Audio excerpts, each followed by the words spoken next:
देखो ये जो पाठ है आपका युद्ध गीता पाठ 18 में, इसमें भगवान राम को केंद्र मानकर, जैसे आपको पता अनेक ग्रंथ लिखे गए हैं ना, जैसे रामायण है वाल्मीकि द्वारा रचित, रामचरितमानस गोस्वामी तुलसीदास जी द्वारा रचित।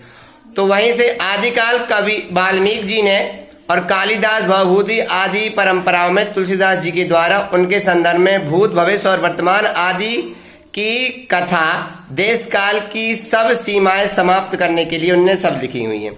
लंका के युद्ध क्षेत्र में रावण, लंका का युद्ध हुआ था ना, आपने रामचरितमानस में सुना होगा कि भगवान राम और रावण के बीच में एक युद्ध हुआ है। तो लंका के युद्ध क्षेत्र में रावण श्री राम से युद्ध करने के लिए अपने रथ पर आरूढ़ होकर आता है। आरूढ़ मतलब उस पर बैठ कर आता है। किस पर? रथ पर। और उसकी विशाल सेना है। रावण की सेना कैसी थी? विशाल सेना थी रावण के पास।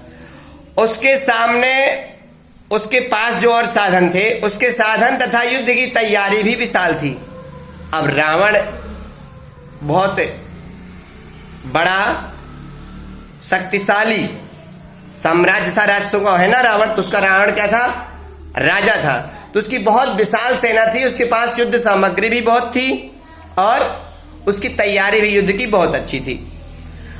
तो विभीषण उस दृश्य को देखकर हृदय में आतंकित हो जाते हैं और सोचते हैं, मतलब विभीषण, अब चूंकि विभीषण को रावण ने निकाल दिया था ना लात मार करके, तो जब विभीषण राम जी के पास था और रावण युद्ध करने के लिए आता है, तो विभीषण आतंकित मतलब बेचैन हो जाता है कि भगवान राम पैदल हैं, ना उनके पास बहुत सारे हथियार हैं, ना बहुत उनकी योद्धाओं की सेना है, ना उनके पास कवच है, ऐसा कुछ नहीं है। रावण के पास सभी साधनों से युक्त है वो।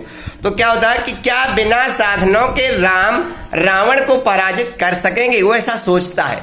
कौन सोचता है? विभीषण। वे अपना संयम राम के सम्मुख रखते हैं। तब जिस तरह महाभारत युद्ध के आरंभ में श्री कृष्ण अर्जुन की शंकाओं का समाधान करने तथा मनोबल बढ़ाने के लिए गीता उपदेश देते हैं। जब कौरवों और पांडवों के बीच युद्ध हुआ था, तो आपको पता होगा कि भगवान कृष्ण ने किसको समझाया था? अर्जुन को। अर्जुन बेचैन हो गया था, उसने शस्त्र डाल दिए थे कि मेरे सामने मेरा पूरा परिवार है, मैं इनके सामने, कोई मेरे गुरु हैं, कोई मेरा भाई है, मैं इनके सामने कैसे शस्त्र उठाऊंगा? तो फिर भगवान कृष्ण ने किसको समझाया था? अर्जुन को। उसी प्रकार आज विभीषण व्यथित है और वो सम्मुख जाता है भगवान राम के, तो भगवान राम विभीषण को उपदेश देंगे, उनको समझाएंगे कि मतलब युद्ध कैसे जीता जाता है। तो इसमें देखिए आप, इसमें लिखा हुआ है, दोहों दिशि जय जयकार करी निज निज जोरी जान, और भेरे वीर इत रावण ही उत रावण ही बखान। मतलब जब युद्ध शुरू हो गया तो दोहों दिशि मतलब दोनों ओर जय जयकार की धुनियां भर गई पूरे युद्ध क्षेत्र में, और अपनी अपनी जोड़ी के अनुकूल, जोड़ी मतलब जानते हो जो जिसके लायक होता है उससे वो युद्ध करने लगता है। और भेरे वीर इत राम नहीं उत रावण ही बखान। एक और जो वीर हैं वो राम की जय जयकार करते हैं और दूसरी ओर वीर किसकी जय जयकार करते हैं? रावण की। और युद्ध प्रारंभ हो जाता है। तो रावण रथी विरथ रघुबीरा देख विभीषण भयहु अधीरा। रावण रथी विरथ रघुबीरा मतलब रावण रथ पर है और भगवान राम बिना रथ के हैं। विरथ रघुवीर मतलब बिना रथ के हैं। देख विभीषण भयहु अधीरा। तो इससे इस दृश्य को देखकर विभीषण जी क्या हो गए? अधीर हो गए, व्याकुल हो गए, बेचैन हो गए। अधिक प्रीत मन भा संदेहा बंद चरण कह सहित स्नेहा। यह देखकर अधिक प्रीत के कारण मन में संदेह हो गया। किसका संदेह हो गया? कि भगवान राम इस रावण से, महाशक्तिशाली रावण से कैसे जीतेंगे।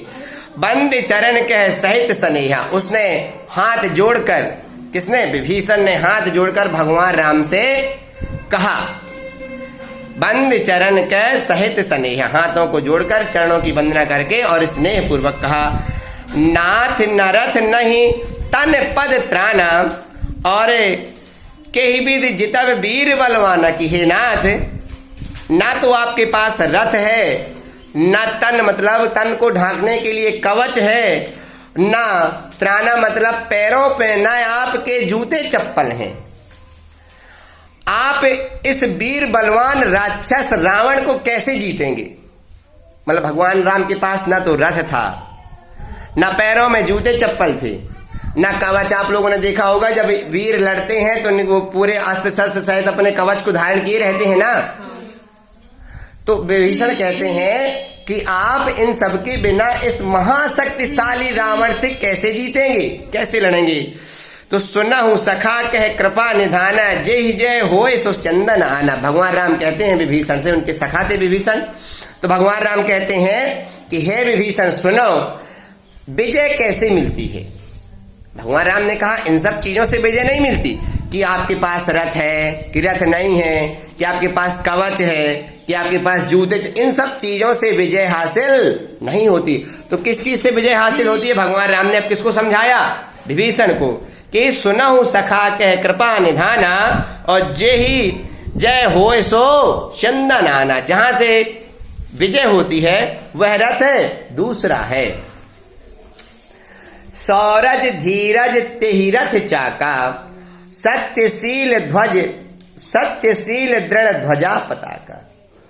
वह चंदन जो है, वह रथ जो है, वो कौन है? सौरज धीरज मतलब धीरज और पराक्रम, तेहि रथ चाका उसके पहिए हैं। धीरज और सौरज उस रथ के क्या हैं? पहिए हैं। सत्यशील दृढ़ ध्वजा पताका, सत्य मतलब सत्यवादिता होती है ना, सत्य पर चलना। शील मतलब नम्र, विनयशील, नम्र स्वभाव वाला। दृढ़ ध्वजा पताका, उसके क्या है? पताका है। पताका जानते हो ना आप लोगों ने देखा होगा, जब युद्ध क्षेत्र में वीर जाते हैं लड़ने तो उनके रथों पर ध्वजा लगा रहता है, लगा रहता है ना, झंडा जिसे कहते हो आप लोग। तो भगवान राम ने पहली लाइन में समझाया कि हे सखा सुनो, उसे जो वीरता के जो लक्षण है रथ के, वो कैसे होते हैं? आपके उस रथ में आपका सत्य, वो आपका जो सौरज और धीरज है, आपके उसके पहिए हो जाएंगे। और सत्यशील दृढ़ ध्वजा पताका मतलब उसकी आपकी शीतलता और आपकी सत्यवादिता उसके क्या है? पताका है, ध्वजा है।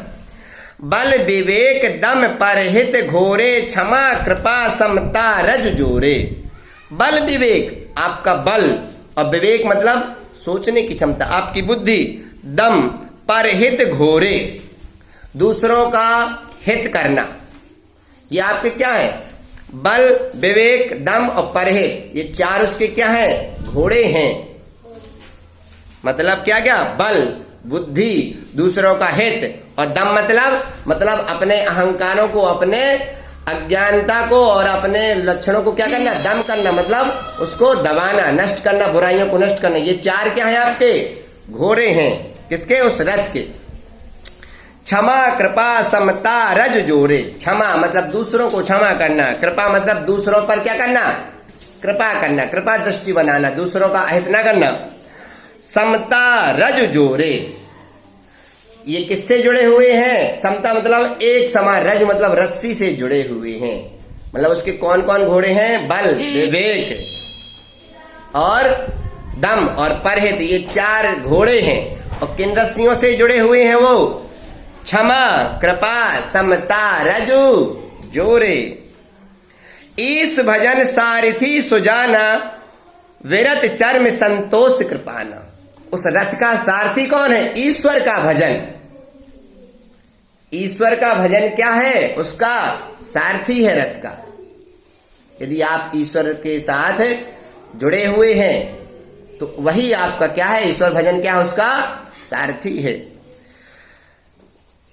विरत चर्म संतोष कृपाना, संतोष ही उसकी क्या है? कृपाण मतलब जानते हो, ढाल कृपा जानते हो ना, वो उसके क्या है? अस्त्र शस्त्र हैं। विरत चर्म संतोष कृपाण, ये उसके अस्त्र शस्त्र हैं। दान परोस बुद्धि शक्ति प्रचंडा। कौन कौन? दान परोस बुद्धि शक्ति प्रचंडा, वर विज्ञान कठिन को दंडा। दान, बुद्धि, शक्ति, ये उसकी क्या है? दान, परस और बुद्धि, ये तीनों उसकी प्रचंड शक्ति हैं। दान करना, बुद्धि होना और ये सब उसकी क्या है? शक्ति, प्रचंड शक्तियां हैं। वर विज्ञान कठिन को दंडा, अमन अचल मन त्रोन समाना, सम जम नियम सिली मुख नाना। अमन अचल मन त्रोन समाना और सम जम नियम सिली मुख नाना। संयम से रहना, नियमों से रहना, मन को स्थिर रखना, इंद्रियों को बस में रखना।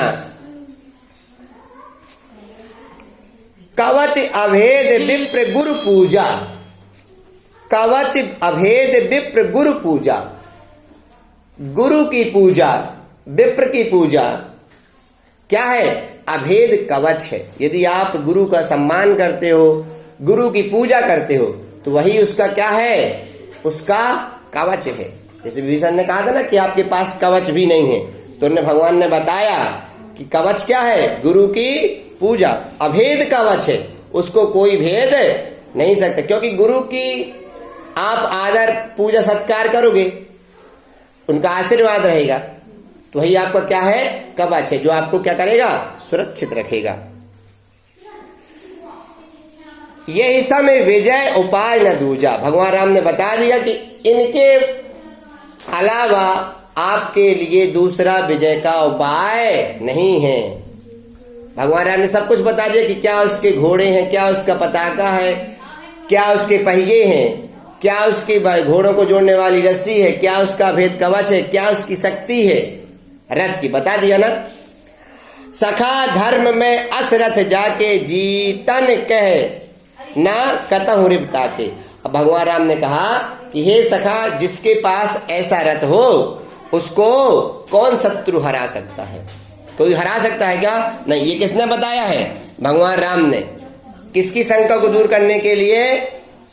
विभीषण जी की। विभीषण जी ने कहा था ना कि आपके पास ना तो रथ है, ना तो कवच है, ना जूते चप्पल है, ना बहुत सारे अस्त्र शस्त्र, ना बहुत बड़ी सेना है। तो भगवान राम ने सब बता दिया कि किन चीजों से विजय होती है। भगवान राम के अनुसार ये जो चीज रावण के पास थी, रथ है, कवच, इनसे नहीं होती विजय। किनसे विजय होती है? भगवान राम ने विभीषण जी को बता दिया है।